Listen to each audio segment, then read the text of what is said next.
NASA has been telling the public that Artemis 2 is a milestone, a historic moment, a giant leap. What they are not putting in the press releases is that this mission is a stress test. And the thing being tested is whether the hardware can keep 4 people alive in deep space. The heat shield on Orion showed unexpected erosion after its uncrewed flight. The life support has never run, with humans breathing into it. The mission profile takes the crew further from any possible rescue than any astronaut since Apollo 13. This is not a celebration, it is an exam. And unlike most exams, failing this one is not something you walk away from and try again next semester. Every system that must work before boots touch lunar soil gets its first real trial here, with real people strapped inside, and no margin for a quiet correction. Artemis 2 is a crude lunar flyby, not a landing, and that distinction matters enormously. 4 astronauts will climb aboard the Orion capsule, riding the Space Launch System out of Earth's atmosphere. The mission traces a free return trajectory that swings the crew around the far side of the moon. At its farthest point, the capsule reaches roughly 9,000 kilometers beyond the lunar surface. That makes it the deepest any human being has traveled into space since Apollo 17 in 1972. The crew won't set foot on anything, but they'll spend about 10 days in an environment that can kill them in dozens of ways. Orion's life support, navigation, communication, and abort systems all face real operational stress for the very first time. Every sensor reading, every thermal response, every pressure curve becomes data that engineers desperately need. This mission is the proof of concept, and the stakes attached to that proof are genuinely hard to overstate.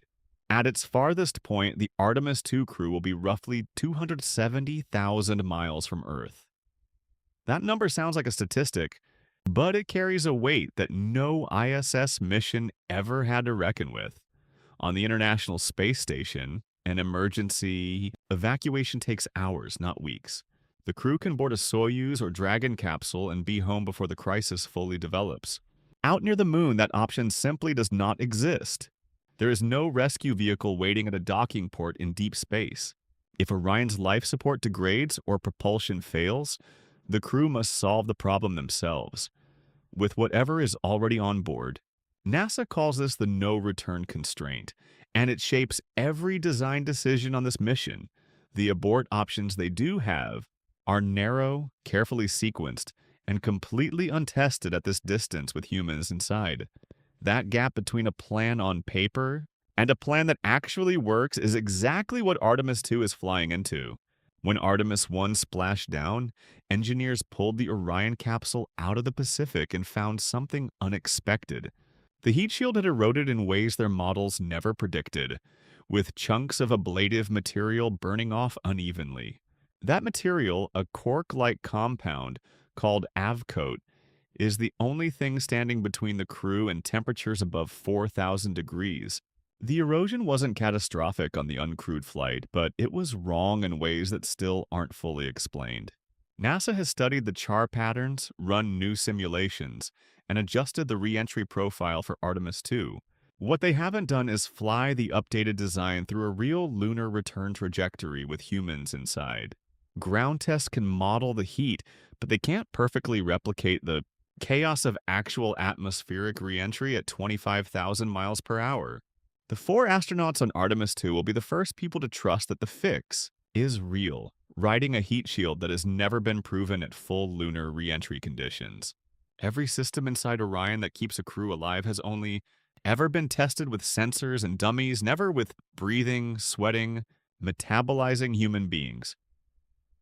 The environmental control and life support system manages oxygen, carbon dioxide, humidity, and cabin pressure all at once. On Artemis 1, it ran flawlessly, but the cabin was empty, and empty cabins don't exhale. 4 crew members will change that equation in ways no simulation can fully predict. Human bodies produce heat, moisture, and CO2 in patterns that shift with stress, sleep, and exertion. The system has to respond to all of that in real time inside a sealed capsule, far from any repair crew. If the CO2 scrubbers underperform or the humidity climbs beyond tolerance, the crew feels it fast. NASA has modeled these scenarios extensively, but modeling is not the same as living inside the answer. 4 people were chosen to ride this rocket, and none of that selection was random. Reed Wiseman commands the mission, bringing deep operational experience from long-duration spaceflight on the ISS. Victor Glover flies as pilot, and his background in high-performance naval aviation maps directly onto the demands of this vehicle. Christina Koch joins as mission specialist, holding the record for the longest single spaceflight by a woman in history. Jeremy Hansen rounds out the crew as the first Canadian astronaut ever assigned to a lunar mission. Together, they represent a very deliberate spread of skills across systems that could each fail. Independently, Wiseman and Glover handle the vehicle if something goes wrong at the controls. Koch and Hansen manage the science and life support monitoring that no automated system can fully replace. NASA didn't pick 4 generalists and hope for the best. They built a crew that mirrors every critical risk category this mission is designed to expose. The rocket carrying these 4 astronauts has flown exactly once before, without a crew. That single uncrewed test flight in 2022 was successful, but one flight is a razor-thin foundation for human confidence. Most rockets earn trust through dozens of launches, accumulating data across hundreds of variables. SLS has none of that history, and the engineers know it. Every major system on that vehicle, the engines, the core stage, the upper stage, will be flying in crewed configuration for the first time. The solid rocket boosters are derived from shuttle heritage, which helps, but the integrated stack is genuinely new territory. NASA's risk models account for this, though the models themselves are only as good as the assumptions behind them. What that means in practice is that Artemis 2 isn't just a mission. It's the moment the rocket either earns its place in history or reveals what the data couldn't predict. Coming home from the moon is nothing like coming home from the space station.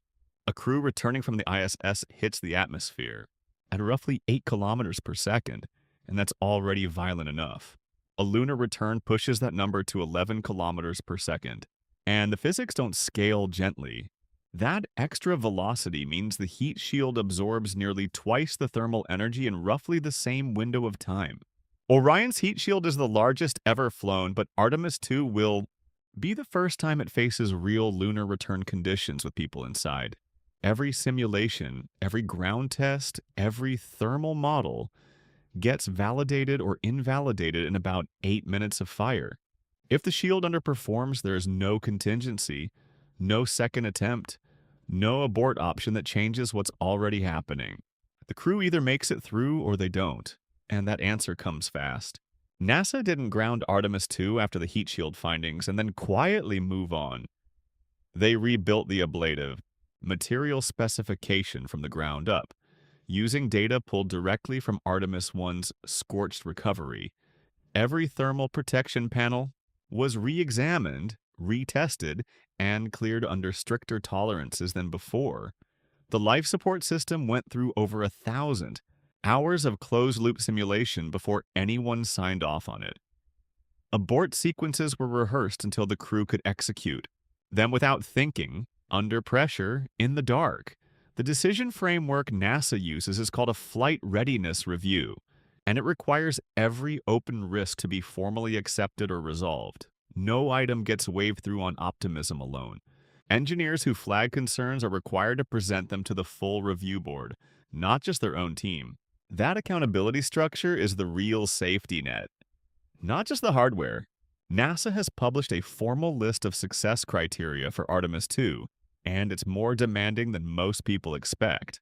Every life support reading, every thermal response, every navigation fix gets logged against a baseline that engineers spent years building. A clean mission means the crew returns with data confirming that Orion performs exactly as the models predicted in deep space. But success isn't binary. A partial anomaly during the lunar flyby could still yield enough data to move forward. The question NASA would face is whether the gap in knowledge is acceptable or critical to the next mission's safety. If a major system behaves unexpectedly, the agency faces a choice that has no clean answer. They can ground the program, accept an incomplete picture, or push forward with a risk they can't fully quantify. That tension between schedule and certainty is the defining pressure sitting behind every decision NASA makes right now. NASA isn't running Artemis 2 on science time, it's running it on political time.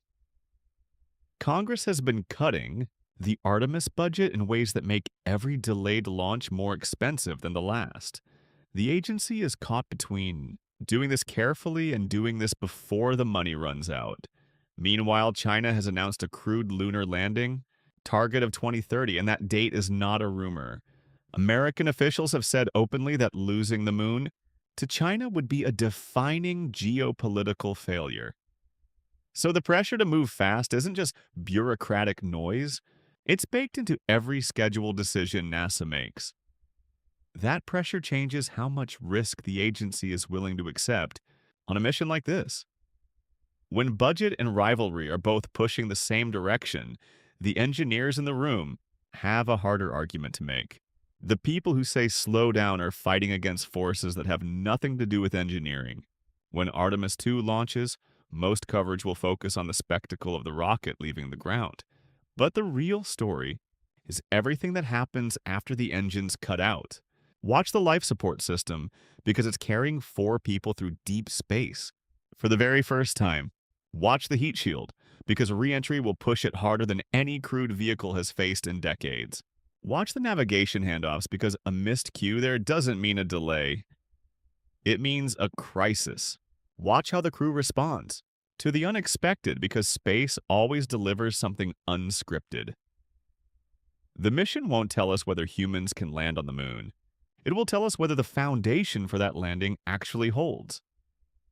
That distinction matters more than any launch day headline. Artemis 2 is not a celebration of what NASA has already built. It's the moment we find out if any of it works when lives depend on the answer.